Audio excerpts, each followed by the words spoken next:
Hello दोस्तों, स्वागत है आपका हमारे चैनल लर्निंग एट होम में। और आज की इस नई वीडियो में मैं हाजिर हूँ आपके सामने एक नया टॉपिक लेकर। आज का हमारा टॉपिक है कल्याणकारी राज्य की अवधारणा या कल्याणकारी राज्य के कार्य। तो चलिए शुरू करते हैं।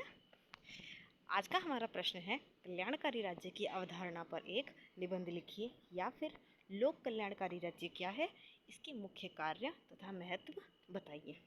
दोस्तों, आज का हमारा प्रश्न है कल्याणकारी राज्य। एक कल्याणकारी राज्य क्या होता है? वैसे तो आप इसके शब्द से ही इसका अर्थ समझ सकते हैं कि कल्याणकारी, कल्याण करने वाला राज्य, अपने नागरिकों का कल्याण करने वाला राज्य एक कल्याणकारी राज्य होता है। आज इसको अच्छे से समझते हैं कि ये क्या होता है और इसके कार्य क्या क्या होते हैं। तो दोस्तों, लोक कल्याणकारी राज्य वह राज्य है जिसमें शासन की शक्तियों का प्रयोग किसी वर्ग विशेष के हितों के लिए नहीं, बल्कि संपूर्ण जनता के हितों के लिए किया जाता है।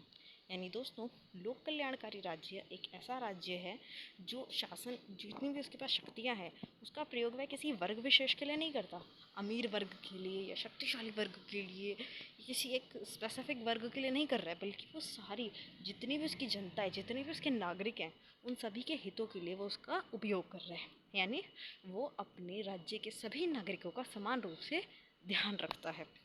लोक कल्याणकारी राज्य एक ऐसा राज्य होता है जो जनता के कल्याण के लिए अधिक से अधिक कार्य करता है।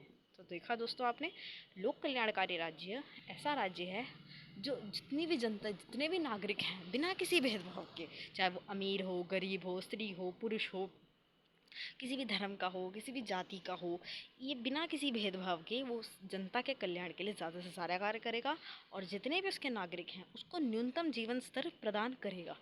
वह ऐसा समझता है कि लोगों को न्यूनतम जीवन स्तर प्रदान करना उसकी अनिवार्य उत्तरदायित्व है। यानी बेसिक लाइफ इतना तो होना चाहिए। अब न्यूनतम जीवन स्तर में क्या आता है दोस्तों? जैसे कि रोटी, कपड़ा, मकान, आप समझ सकते हैं। ये तो हर नागरिक को मिलना ही चाहिए। हर नागरिक के पास कम से कम कोई ना कोई काम, रोजगार, नौकरी होनी चाहिए, उसको खाना मिलना चाहिए, उसके तन पे कपड़ा होना चाहिए, उसके रहने के लिए घर होना चाहिए। ये एकदम बेसिक इंसान की ज़रूरत है, न्यूनतम ज़रूरत है जो हर व्यक्ति को मिलनी चाहिए। और राज्य का यह काम है, उसका ये फ़र्ज़ है, कर्तव्य है कि वो अपने इस काम को अच्छे से निभाए, वो ध्यान रखे कि नागरिकों को ये सब मिले। अब दोस्तों देखते हैं कल्याणकारी राज्य की परिभाषा। T.W. केंट के अनुसार कल्याणकारी राज्य एक ऐसा राज्य होता है जो अपने नागरिकों को बड़े पैमाने पर सामाजिक सेवाएं उपलब्ध कराता है। और पंडित नेहरू जी के अनुसार सबके लिए समान अवसर प्रदान करना, अमीर गरीबों के बीच अंतर मिटाना और जीवन स्तर को ऊपर उठाना एक कल्याणकारी राज्य के आधारभूत तत्व हैं। तो देखा दोस्तों आपने, अगर मैं आसान भाषा में कहूँ तो कल्याणकारी राज्य वही है जो सभी नागरिकों को सामाजिक सेवाएं दे, उसके लिए अच्छे अवसर पैदा करे, उनका जीवन स्तर ऊपर उठाए। ये सब एक कल्याणकारी राज्य के तत्व हैं। ये थी परिभाषाएं, ज़रूर याद कीजिएगा एग्जाम के लिए और लिख के भी डेफिनेटली आइएगा। अब अगला हमारा पॉइंट है कल्याणकारी राज्य के कार्य। अब हम देखते हैं दोस्तों कि कल्याणकारी राज्य कार्य क्या क्या करता है, क्या क्या काम करता है। सबसे पहला काम है उसका नागरिक स्वतंत्रता। एक राज्य को चाहिए कि वह अपने नागरिकों को विचार अभिव्यक्ति, सम्मेलन, संगठन निर्माण, बसने, आने जाने और व्यवसाय करने की पूर्ण स्वतंत्रता प्रदान करे। यानी जो एक राज्य है, राज्य का सबसे पहला और बेसिक काम क्या है कि वो अपने सभी नागरिकों को स्वतंत्रता दे। किस तरह की? जैसे विचार अभिव्यक्ति, बोलने की स्वतंत्रता, कोई भी सम्मेलन करना चाहें उसकी, कोई भी संगठन बनाना चाहें, कहीं भी वो जाके अपना घर बनाना चाहें, बसना चाहें, कहीं भी वो आना जाना चाहें, ट्रैवल करना चाहें, और कोई भी व्यवसाय, कोई भी वो काम करना चाहें, तो उन सब की वो राज्य उन्हें इजाज़त दे। दूसरा पॉइंट है स्वास्थ्य की व्यवस्था करना। रोगों की रोकथाम, टीकों की व्यवस्था, चलते फिरते औषधालयों की व्यवस्था राज्य को करनी चाहिए। देखो, राज्य का ये काम है कि राज्य में बीमारियां ज़्यादा ना फैलें, रोगों की रोकथाम की जाए, लोगों तक दवाइयाँ पहुंचाई जाए। खासकर जो गरीब लोग हैं, जो दवाई को अफोर्ड नहीं कर सकते, बड़े बड़े प्राइवेट हॉस्पिटल्स को अफोर्ड नहीं कर सकते, उन तक ये सब ज़रूर पहुंचाई जाए। चलते फिरते औषधालय, आपने देखा होगा जैसे वैन्स वगैरह होती हैं, ये बसेज होती हैं जिनके अंदर जो पूरे शहर में घूमती रहती हैं और लोगों के घरों के आसपास जाते हैं और लोग वहाँ जाके दवाइयाँ ला सकते हैं। तो ये सारी चीज़ें, ये सारे कार्यक्रम सरकार को करनी चाहिए। और नशीली वस्तुओं की बिक्री पे भी रोक लगनी चाहिए ताकि लोग उसके आदी बनकर अपनी ज़िंदगी ना बर्बाद कर लें। नशीली वस्तुओं पे रोक लगाना भी सरकार का, राज्य का कार्य है। अगला पॉइंट है हमारा सार्वजनिक शिक्षा की व्यवस्था। अगर राज्य के नागरिक सुसंस्कृत और शिक्षित होंगे तो राज्य अपने आप मजबूत होगा दोस्तों। इसीलिए राज्य के जितने नागरिक हैं उन सबको शिक्षा मिलनी चाहिए, क्योंकि पढ़े लिखे लोगों से ही पढ़ा लिखा और अच्छा समाज बनता है, जो कि आगे चल के मजबूत और अच्छा बनता है।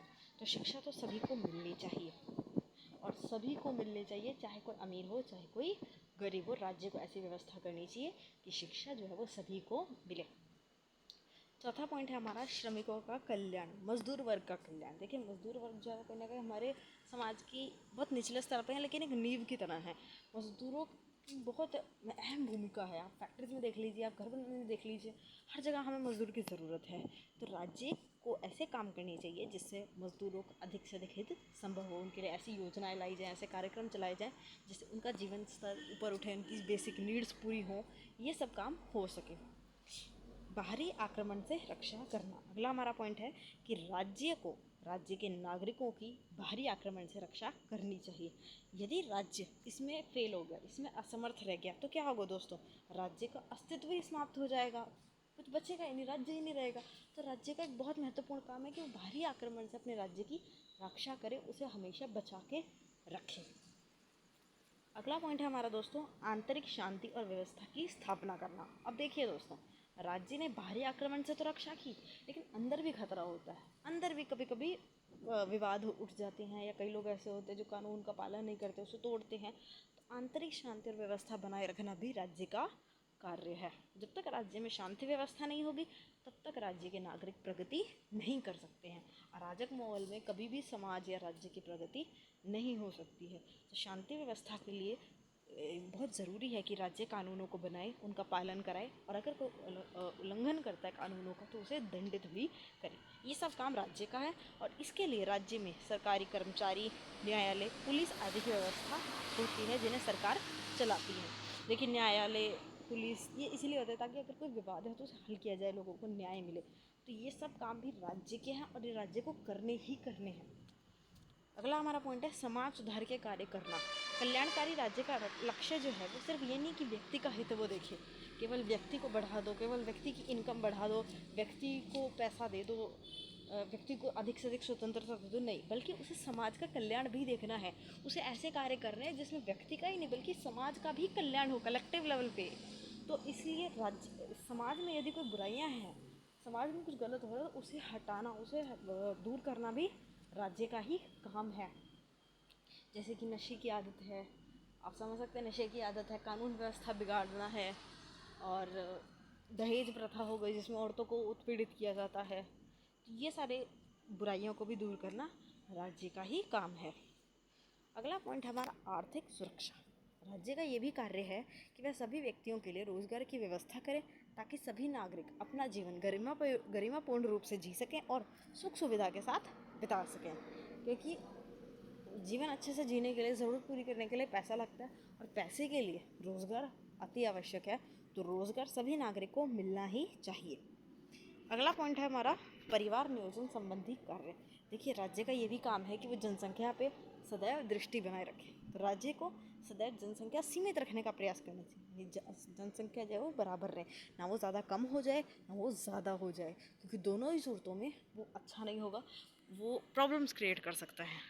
तो राज्य को सदैव जनसंख्या को सीमित रखना चाहिए, जिससे वर्तमान जनसंख्या के जीवन स्तर को उन्नत किया जा सके। यदि जनसंख्या बढ़ जाएगी तो जो आज की जनसंख्या उसके जीवन स्तर को उन्नत नहीं कर सकेंगे, और यदि जनसंख्या कम हो जाएगी तो भी दिक्कत आ जाएगी कि समाज का जो बैलेंस है वो बिगड़ जाएगा। तो इसीलिए जो जनसंख्या है वो बैलेंस हमेशा रहनी चाहिए, और ये देखना भी राज्य का काम है। ये थी मेरी आज की वीडियो। अगर आपको मेरी वीडियो अच्छी लगी हो तो please like, share and subscribe the channel for more such videos. Stay tuned. Thanks for watching.